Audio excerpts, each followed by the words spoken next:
7 Stoic Truths that will destroy procrastination and build your future. Part 1. The Awakening. We wake up again. Not because we earned it, but because time, indifferent and relentless, has allowed us one more chance. And yet, how often do we betray that chance before the sun has fully risen? We lie still. We delay. We negotiate with the very life we claim to want.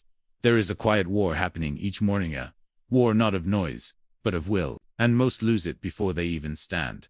But we do not have to, because there are truths, hard, ancient, unforgiving truths that strip away illusion, truths that do not comfort us, but sharpen us, truths that, once understood, make procrastination feel like self-destruction.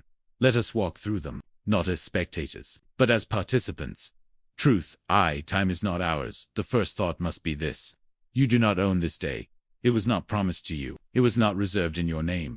It was given, and it can be taken back without warning. We move through life as if time is an endless resource, something we can spend carelessly, something we can waste and later recover. But time is not like money. It cannot be saved. It cannot be earned back. It cannot be negotiated with. It simply passes. As one emperor once wrote in his private reflections, you could leave life right now. Let that determine what you do and say and think. This is not meant to frighten us. It is meant to awaken us, because procrastination only survives in the illusion of tomorrow. We say, I will begin later.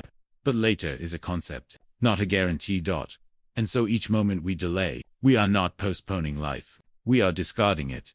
When we truly understand this, not intellectually, but viscerally, something shifts. The morning is no longer casual. It becomes sacred. Truth 2. The mind is either master or slave. We like to believe we are in control, but observe yourself in the early hours. The alarm sounds, and a voice whispers, just a little longer. A task awaits, and another voice says, not now, later. Discomfort appears, and the mind retreats. Who, then, is in charge? There is a principle we must accept. If we do not govern our mind, it will govern us, and it does not govern with wisdom, governs with comfort, fear, and avoidance. One teacher, once enslaved and later freed, spoke plainly: no man is free who is not master of himself. Freedom is not external. It is not found in wealth, status, or opportunity. It is found in the ability to act. Despite resistance, procrastination is not laziness. It is surrender. Surrender to the lower impulses that seek ease over growth, distraction over discipline, and comfort over purpose. So each morning, we must reclaim authority. We do not ask the mind what it feels like doing. We tell it what must be done, and we begin. Truth 3. Pain is the price of becoming. We delay because we fear discomfort. The work is hard. The path is uncertain. The effort is exhausting. And so we wait for motivation, for clarity, for the right moment. But that moment never comes. Because growth does not emerge from comfort. It is forged in friction.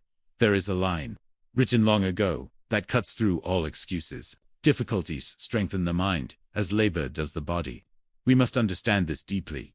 The resistance we feel is not a sign to stop. It is the signal that we are at the edge of transformation. Every task we avoid becomes a weight. Every action we take becomes strength. So when the morning presents us with effort, we do not turn away. We lean into it, because pain, when chosen, becomes power. Truth. For we become what we repeatedly do. There is no sudden transformation, no dramatic moment where everything changes overnight. There is only repetition. What we do today, we will do tomorrow. What we tolerate today, we will tolerate tomorrow. And slowly, quietly, it becomes who we are. A philosopher once warned, while we are postponing, life speeds by. Procrastination is not a single act. It is a pattern, and patterns become identity. If we delay today, we reinforce the habit of delay. If we act today, we reinforce the habit of action. So the question is no longer, do I feel like doing this? The question becomes, what kind of person am I becoming through this choice? Each morning is a vote, not for what we want, but for who we are. Truth V. Your emotions are not commands. We have been taught, in subtle ways, to obey our feelings, to act when we feel motivated, to rest when we feel tired, to stop when we feel discomfort. But emotions are not instructions. They are signals, and often, they are misleading. Fear tells us to avoid what could elevate us. Doubt tells us we are incapable when we are merely untested. Laziness disguises itself as rest. If we obey every emotion, we become unstable, pulled in every direction, controlled by every passing feeling. But there is another way. a way where we observe emotions, without submitting to them. We acknowledge fear, and act anyway. We feel resistance, and move forward, regardless. Because discipline is not the absence of emotion, it is the refusal to be ruled by it. Truthfully, the world owes us nothing. There is a quiet expectation many carry, that life should be fair, that opportunities should come, that success should follow effort quickly. But the world does not operate on fairness, it operates on cause and effect. We are not entitled to outcomes. We are only responsible for actions. When we procrastinate, we are not being denied success. We are choosing to move away from it. This realization is harsh, but liberating, because it removes blame. No more waiting for the perfect conditions. No more excuses about circumstances. Only this: what can we do right now with what we have? And then, we do it. Truth 7. Death is the ultimate deadline. There is one truth that dissolves all others into clarity. We will die, not someday in the abstract, but in a real, definite moment. And when that moment comes, there will be no extension start, no, just one more day. No, I'll start tomorrow. Everything we postponed will remain undone. Everything we avoided will remain unresolved. This is not meant to darken the mind, but to sharpen it. Because when we remember death, we begin to live with urgency. We stop treating time as infinite. We stop delaying what matters. We begin the thread that binds them. Each of these truths points to one reality. Procrastination is not harmless. It is the slow erosion of a life we could have built. And yet, we are not powerless.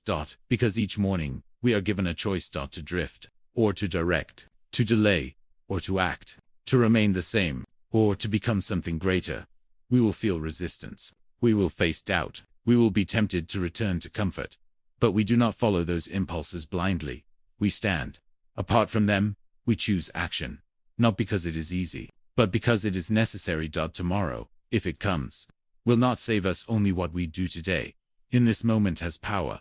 So we rise. With excitement, not with motivation, but with resolve. Morning does not ask who we were yesterday. It does not care about our past failures, our abandoned plans, our promises we quietly broke.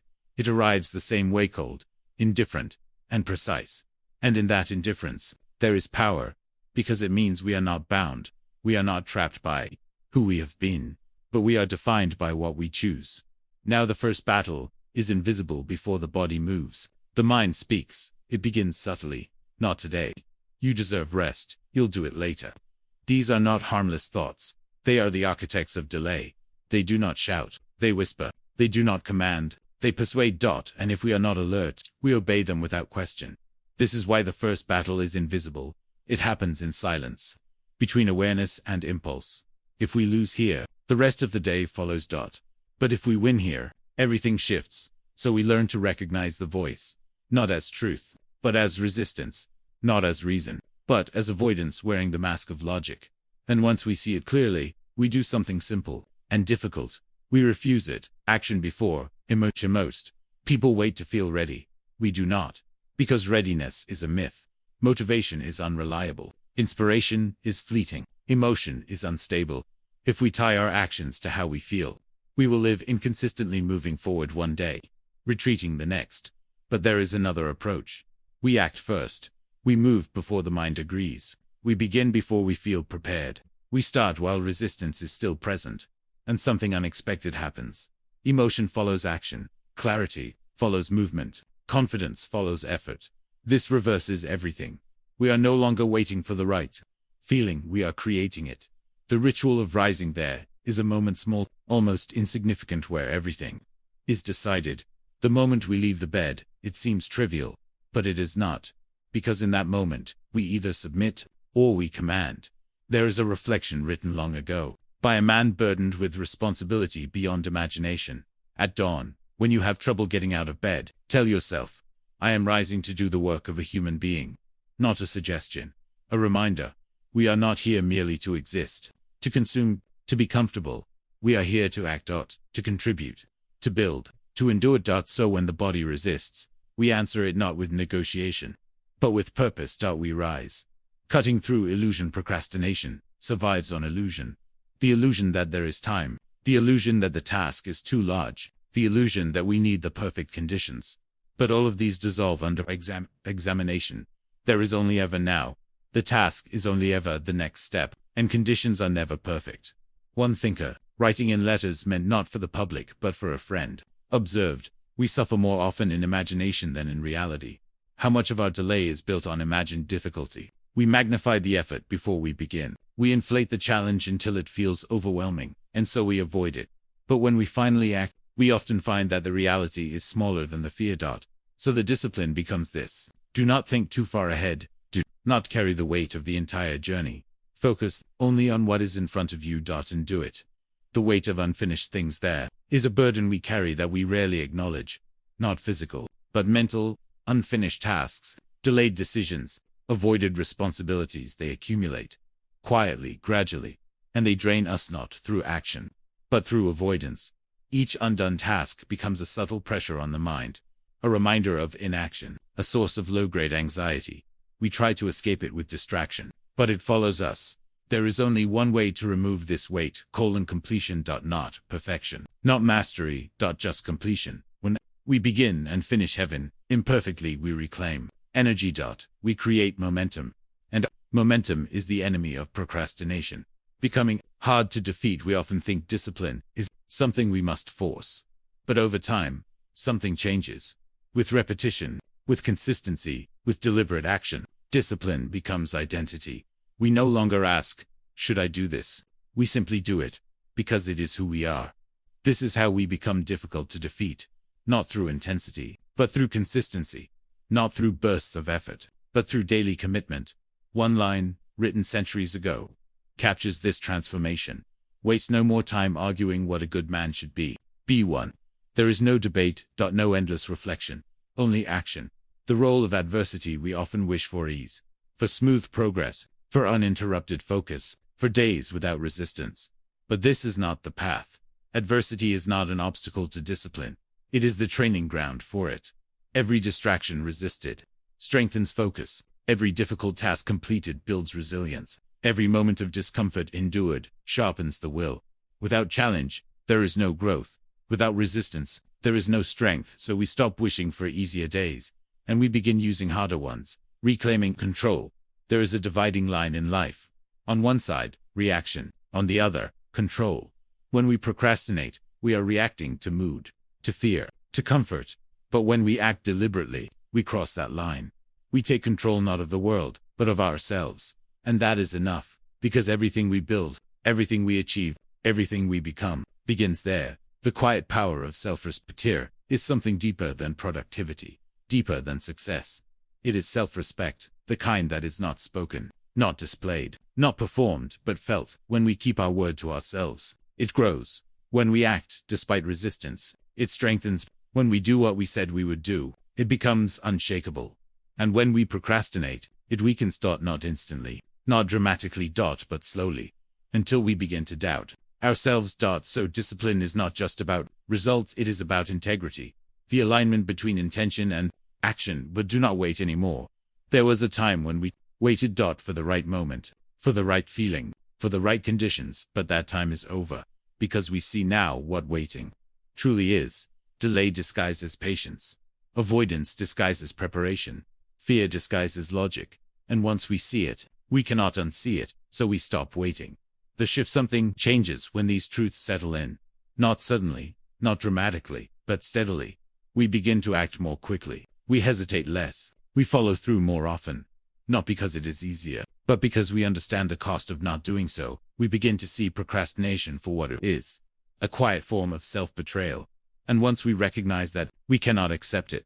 The path forward: there is no final moment where discipline is complete, no point where resistance disappears entirely. This is a path, a continuous one. Each day, we will be tested. Each morning, we will face the same choice. And each time, we must answer, not with words, but with action. We rise. We act. We endure. And slowly, through repetition, through effort, through refusal to delay, we build something. Not just a future, but a self that is capable of creating it. There comes a point, quietly, almost unnoticed, when understanding is no longer enough. We have heard the truths. We have felt their weight. We have seen, clearly, the cost of delay. And yet, a question remains: will we act? Because knowledge, without action, is another form of procrastination. A more sophisticated one, a more dangerous one. It convinces us we are progressing, when in reality, we are standing still. So now, everything narrows to this moment. Not yesterday, not tomorrow. Now that the illusion of endless chances, we live as if life will remind us. As if there will be a moment clear, undeniable when everything aligns, and we finally begin. But life does not announce itself. It does not send warnings before opportunities fade. It does not pause while we hesitate. It moves constantly. INDIFFERENTLY. And if we are not moving with it, we are being left behind by it. One man, reflecting on the brevity of life, wrote, "It is not that we have a short time to live, but that we waste a lot of it." This is the quiet tragedy. Not lack of potential, not lack of opportunity, but misused time. Days spent in hesitation, hours lost in distraction, moments surrendered to comfort. And when we look back, it is not the difficulty we regret. It is the delay. Becoming the one who acts. There are two versions of us. The one who knows, and the one who does. Most remain divided between the two. They think deeply, but act rarely. They plan endlessly, but begin seldom. But there is a point where this division must end. Where we stop identifying with intention, and start identifying with execution. We become the one who acts. Not occasionally, not when it is easy, but consistently. Especially when it is difficult. Because that is where transformation happens. The discipline of the present moment. Mind will try to escape it, will pull us into the future, overwhelmed by everything that must be done. Or into the past, burdened by what we failed to do.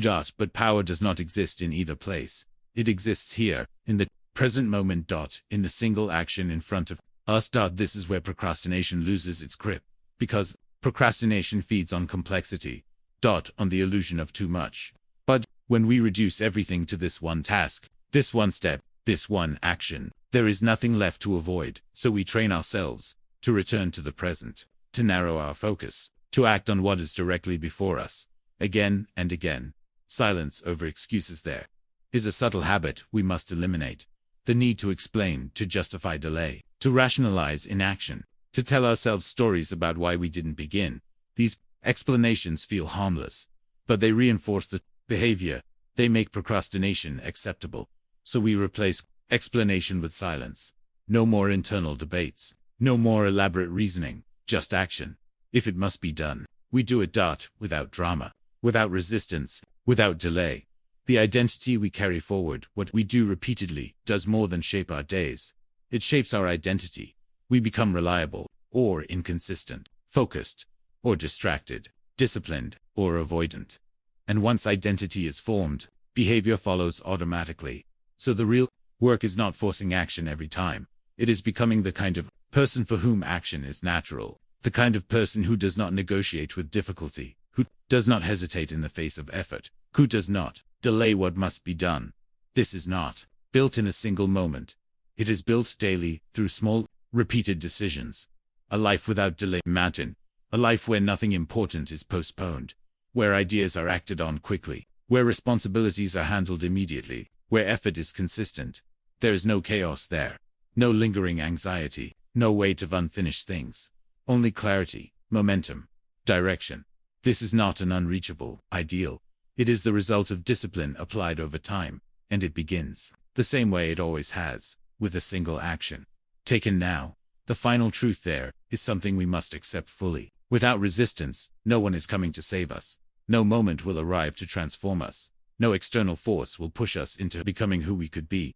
It is us, only us, our choices, our actions, our discipline. This is not a burden, it is freedom, because it means everything is within reach if we are willing to act. The morning that changes everything tomorrow morning will come, as it always does. Quiet, unassuming, unforgiving, and once again, we will face the same moment, the same decision. To rise, or to remain, to act, or to delay. Nothing external will change, but we can meet that moment differently, with awareness, with resolve, with discipline. We can reach not because we feel like it, but because we choose to. The oath we do not speak.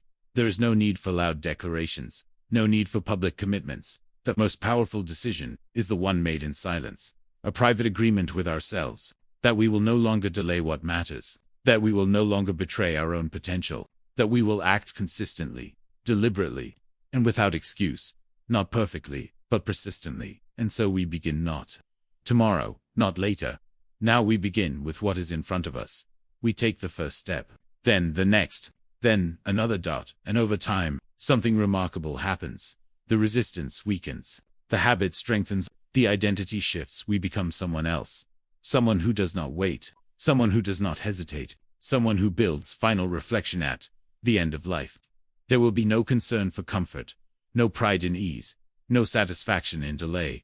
There will only be one question: did we live as we were capable of living? And the answer will not come from what we intended, but from what we did. So we act today, without hesitation, without excuse, without delay, because this moment is all we ever truly have.